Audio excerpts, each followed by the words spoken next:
कौन बेहुदा रास्ता पर मेन रास्ता पर खूंटा हला देना भाऊ?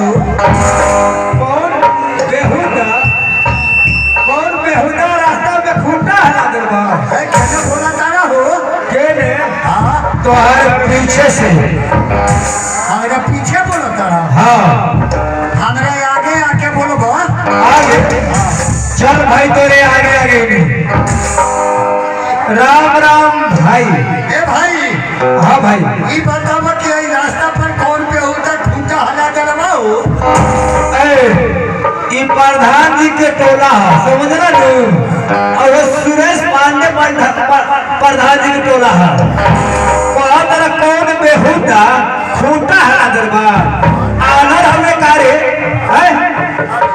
आँख की आलो के गोदाम ही खूंटा लगा बताई खूंटा का है। खूंटा ना तो तारा बाप के पूठा हो।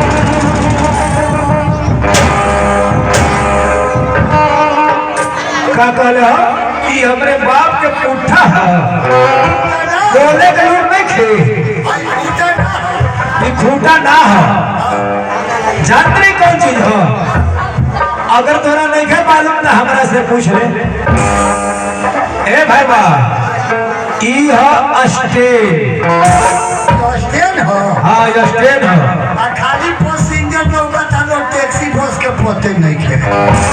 ई कौन बेहुदा स्टैंड बना दे रे बाबू?